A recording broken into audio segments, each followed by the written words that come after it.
আমাদের বালির মাঠের যে বাঁশের সেতু, আমরা দীর্ঘদিন আমরা এই অভিশাপের ভিতরে আছি। এই জল যন্ত্রণা আমাদের বিপদগ্রস্ত আমরা আছি। আমাদের একমাত্র যাইবার জায়গা হচ্ছে চরমন্ডল নলডুগারি বাজার, বাগদা হসপিটাল আমাদের চিকিৎসা জায়গা। কিন্তু আপনারা এসছেন, দেখেন কি পরিস্থিতি। গতবার উপনির্বাচনের আগে আমাদের মাননীয় জেলা সভাধিপতি এসেছিলেন নারায়ণ গোস্বামী, তিনি প্রতিশ্রুতি দিয়ে গিয়েছিলেন যে 1 মাসের ভিতরে, ভোটের 1 মাসের ভিতরে এখানে ব্রিজ হয়ে যাবে। পরবর্তীতে দেখেছি আমরা এখানে আমাদের ওটা হচ্ছে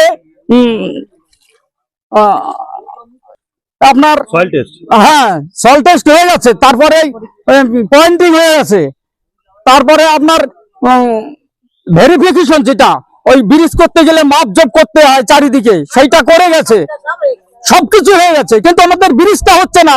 এই জন্য আমরা খুব দুঃখের ভিতরে আছি এবং আমরা সাংঘাতিক কষ্টের ভিতরে আছি। আমার নাম পঙ্কজ বিশ্বাস।